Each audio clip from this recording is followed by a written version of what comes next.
Hey folks, Kiltman here, Kiltman at your services. How are you all? Hope you're doing very, very well. And the news is, the Bat is back with a vengeance. Oh yes. Went to the midnight showing last night. Me, my son and my daughter joined the party. And we went to the first showing in the UK that I know of, certainly. And wow, Matt Reeves, the Batman. Robert Pattinson playing the Caped Crusader in year 2 of his career, crime fighting in Gotham to save the lost soul of Gotham City. Give it up, Bruce. It's a lost cause. You know, they just keep on coming back and causing mayhem and bedlam and chaos all the time. As he gets told so often, what's the point? What's the use? I've got to keep trying, you know. Matt Reeves directs The Batman. Long awaited. COVID put this back, of course, we know. And you've got the clan saying, you know, do we need another Batman movie? Of course we do. Of course we do. After the slipshod shitfest that is the Snyderverse, Batfleck and all that crap, no, we need another Batman. The outstanding 2 movies by Tim Burton, and then the 2 follow-ups. We won't talk about them so much. And then the outstanding Christopher Nolan trilogy, the Dark Knight trilogy, which I've always said, that's the most realistic Batman. If you can put Batman into a modern day scenario and have him genuinely exist with the funds, with the gadgets, with the know-how and the training, yes, that kind of Batman could and should exist in today's world. But Matt Reeves does something really very different now with this. Yes, it's the same Batman, you know, he's still got his one rule, he's not going to kill anyone, he's not going to use guns, but he's going to beat the living crap out of anyone that gets in his way. I mean, they're not going to get up and walk again, you know, after the maiming that he gives some of these people. But this now is, it takes the gothic stylistic touches of Tim Burton, but gives it a modern slant, and it makes Gotham look like an incredibly realistic city, but with that dark, sinister, gothic slant, that noirish aspect to it, and it looks amazing. It's very wet. It's raining all the time. In fact, so much that this film seems like The Crow on super steroids. It looks as dark and as dismal and as dank as the setting in The Crow, and it's just as dark and dismal and melancholy in its storytelling as well. And my God, it works a treat. Now this is only going to be a very short video, for me anyway, because I'm going to really go to town on this entire movie and a lot of aspects of it in subsequent videos, including a huge spoiler-rife, you know, totally in-depth review, which will come in a few days' time. Got to give you all a chance to see the movie. But this is a 3-hour marathon of The Bat. Personally, I could have took 6 hours of this. I did not feel that any moment dragged on at all. I loved every single second, and I was hugely invested in it right from the word go.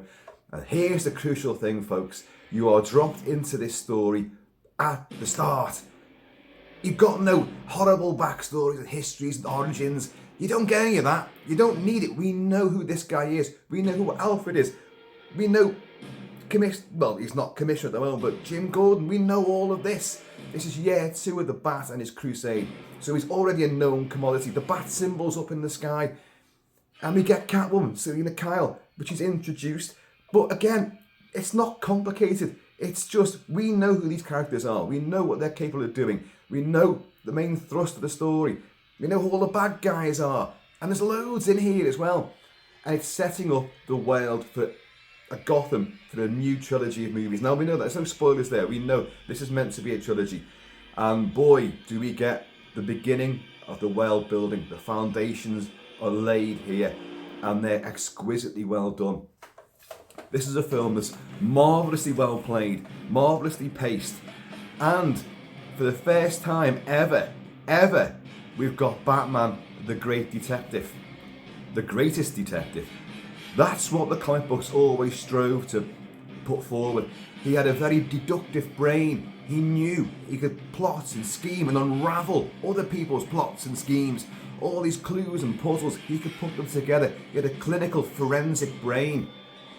Only little hints of that crept into the first Michael Keaton Batman. And then with Christian Bale in The Dark Knight, elements crept in there, but not too many. But in this, he is a detective. You've got the Riddler is holding Gotham to ransom.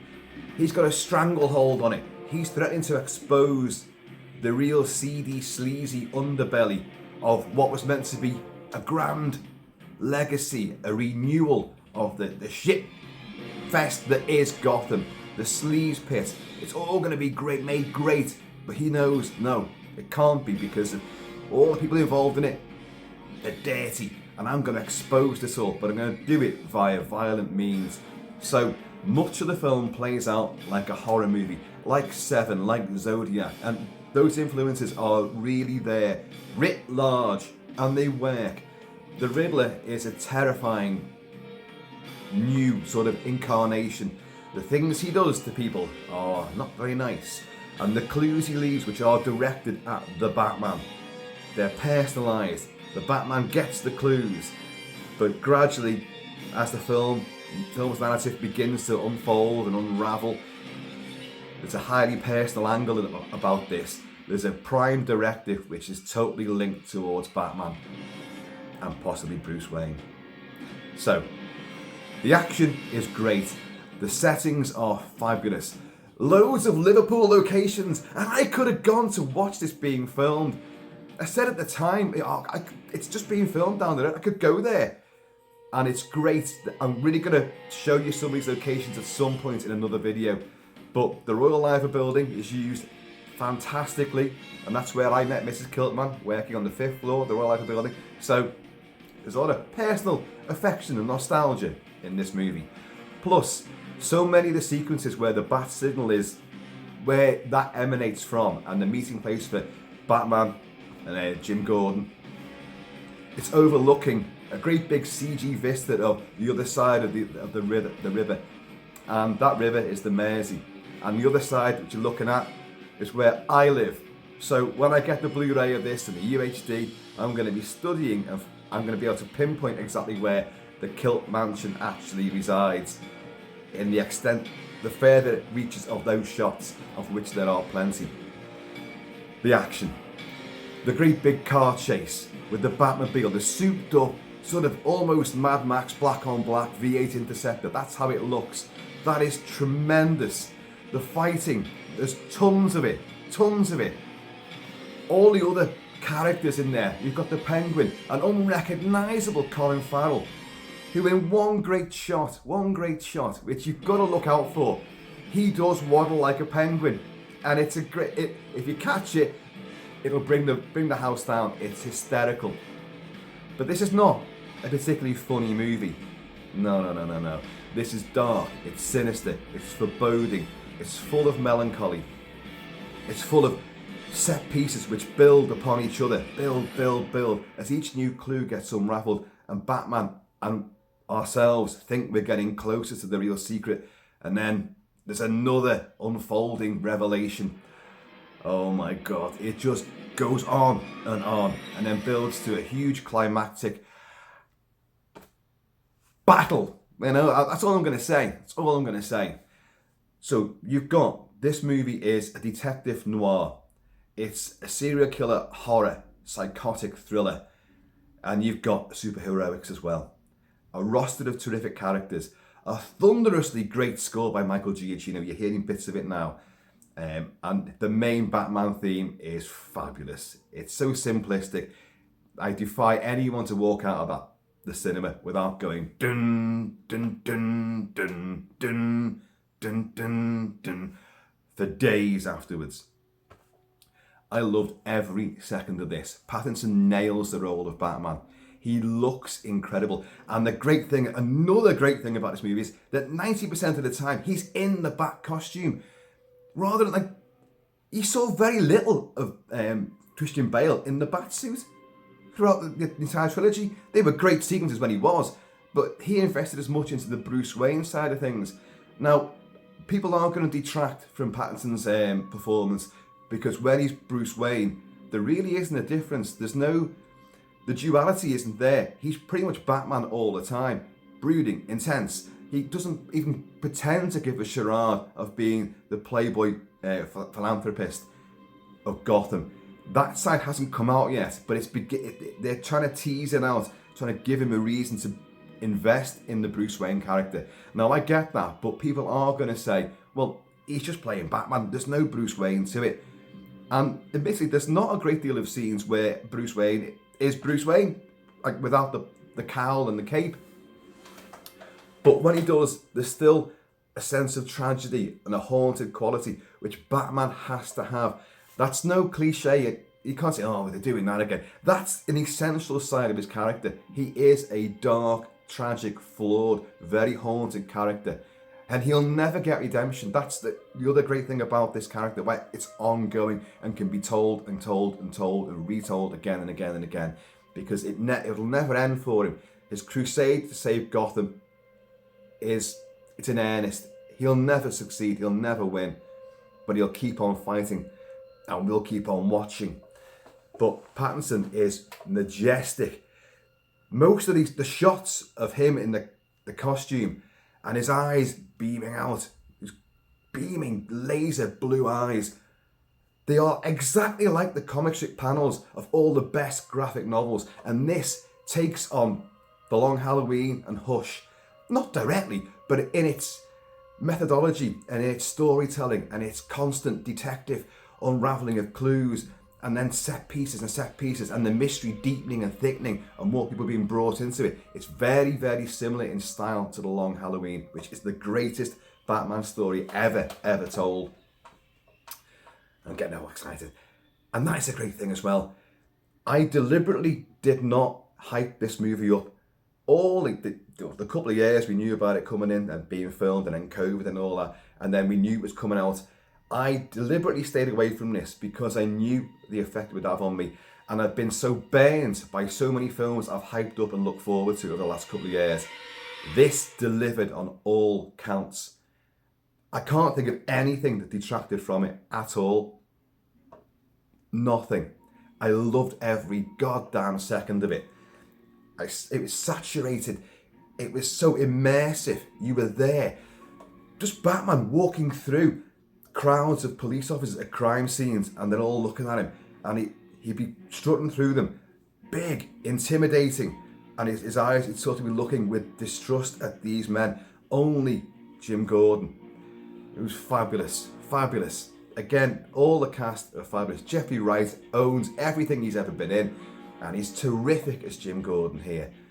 Beleaguered, but clinging to the hope and the desperation that this guy, this costume freak, we're meant to trust this goddamn guy. He does. He knows this guy's fighting for them, and he'll do whatever to back this guy up, because he knows he's going to come up with the goods no matter what. Selina Kyle, Catwoman. I've actually forgotten her name now, I don't believe it. Zoe Kravitz is outstanding. I've seen some people saying there's no chemistry between the two of them. I beg to differ. I thought there was tons of chemistry. Some scenes towards the end definitely had, there was the chin was beginning to wobble, there was a bit of a glistening tear in my eye. That's when it's got you. That's when it's got you, folks. I so wanted this to be the best Batman ever, and it is possibly. I would say this is the best screen adaptation of Batman. Pattinson as the Bat is the best. I still think, right now, that The Dark Knight is still the greatest of all the Batman movies. But that's not because it's a great Batman movie, it's a great crime drama, a great thriller, but with Batman in it. This is a Batman story through and through, and he absolutely owns it. 90% of the screen time is him in the costume. You've never got that amount of time before in one of these Batman movies. You've got it now. You've got the detection. You've got him puzzling things out. Admittedly, they're not that hard to work out.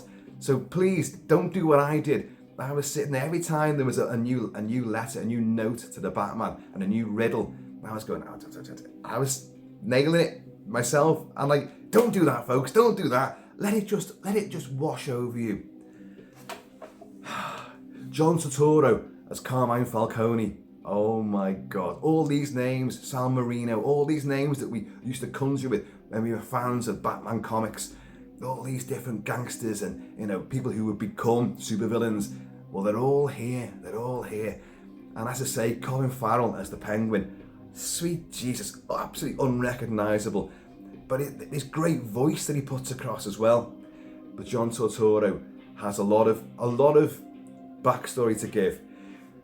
And it's powerful, it's emotive, and it's also twisted and Machiavellian.